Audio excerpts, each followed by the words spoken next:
N'a même pas 1% sur 1000 personnes au par correspondance. On a zolo bezara, c'est-à-dire, n'a croire qu'il y a tant de monde dans la carte awa, à vous comprendre, mais zolo va perdre sage, intelligent. Les restes, basta quoi, les restes. Bon, et ça n'a pas de baza awa. Laisse-moi te le dire aujourd'hui, en qualité de serviteur de Dieu, tu as appris que tu étais malade, ou bien tu as une maladie, tu sais que peut-être que au vivre longtemps, peut-être que tu sais que, voilà, on a hospitalisé, bah, moment où on est comme ça, un peu na moi kanda. Si quoi, au comment na yo logo la, sur les réseaux sociaux, au comment on a plus de haine par rapport à ce que tu vis.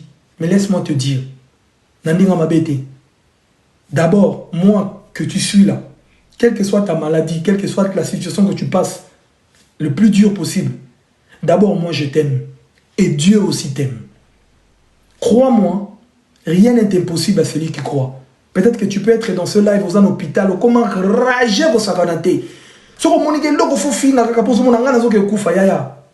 Tant que Dieu n'a pas encore dit son dernier mot, fais confiance en Dieu. Fais confiance en Dieu.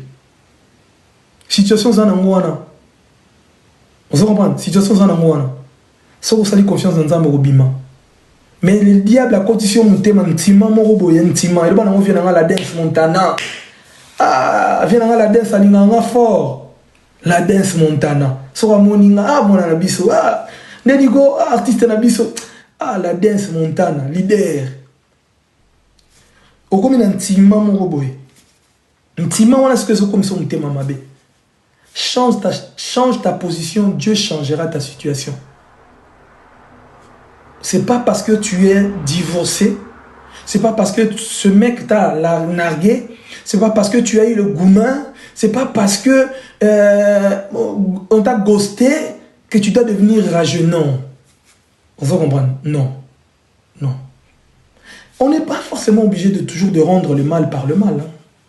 Nga loba ngwa. Nga lelo atana kutani na plus grand ennemi na nga. So il s'agit na pesa mbote na pesa mbote.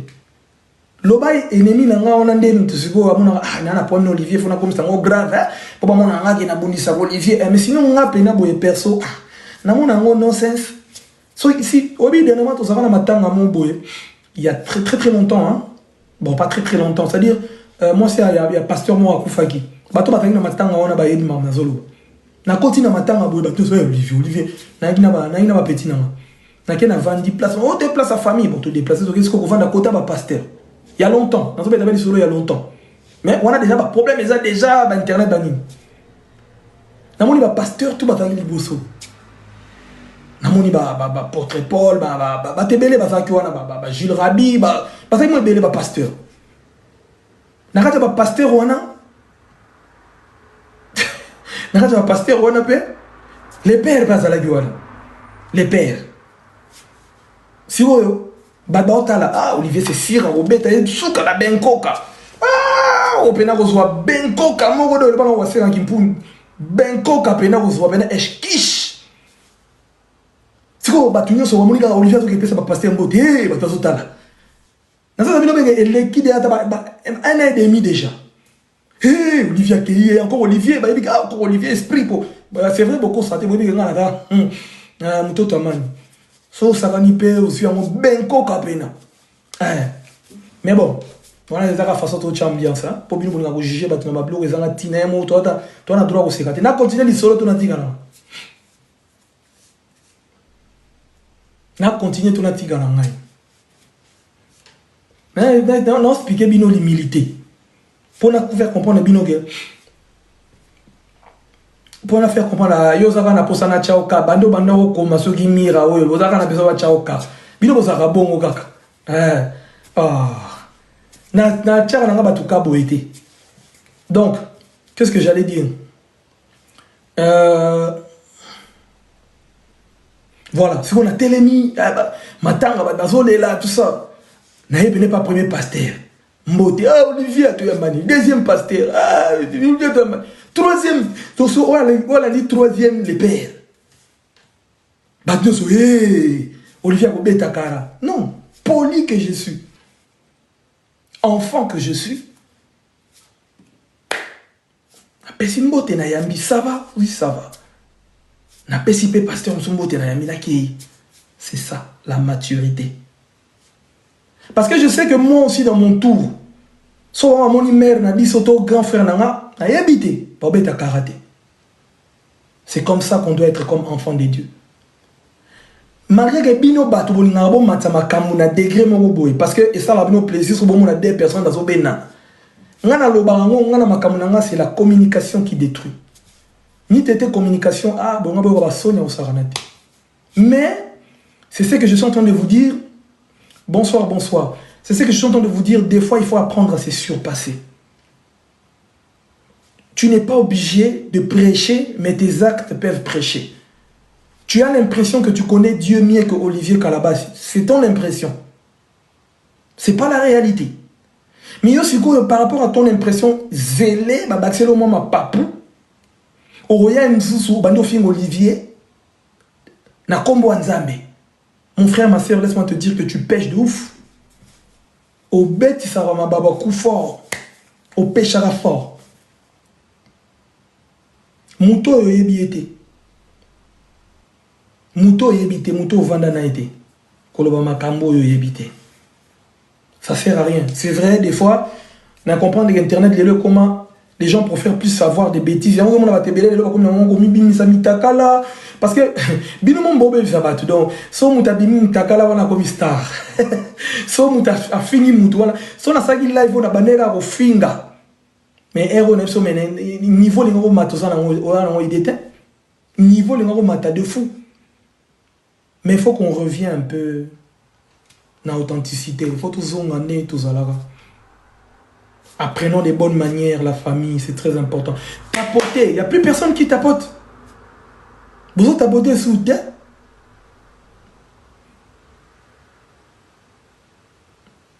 Devant moi, comme une net in la Bible. Bon net in la Bible, t'as ma Bible.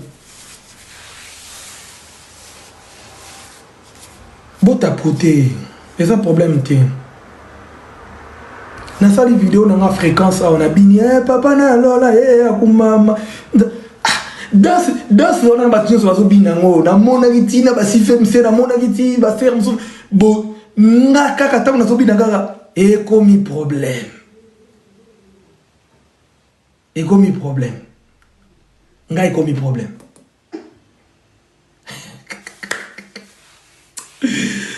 Ah, miswanga. Mais, laissez-moi vous dire, je sais que Boza wana bolinganga fort. Nabike bolinganga, nga pe na linganga nga bino. Satan quand on a linganga te to yokan. Satan linganga te on a place bat baza ensemble. Mais boye bagay, ndé tout temps na boye yo za na besoin na nga na besoin na yo 1 de 4. Ata na porte à l'eau au senga nga mai.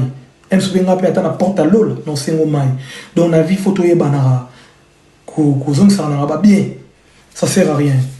Nga zara tension pour na mututé. Na sepela ni na malheur à mutu. Obinga so na mutu mo na yi rancunier na ba possession ya ba makamuna za na ngomene na soit bola ba tebele na ba batukutu ba bulage ne ba finga biso boy Olivier nzo wande mwana batukutu azakunate. Nga za rancunier te. En tout cas, son malheur est comme le mutu na yo garamao. Mais na linga pe ko mona mutu za na kata malheur te. Parce que si ka oyo ngana za ba finga nga yozo seka lobe roza kuna ba fingo pire au comprendre ce que douleur. Donc il faut que bichaka toujours na place à moninga. Faut monde na za boy na za la marié. Na za marié. Bon, toi ba ba kufara.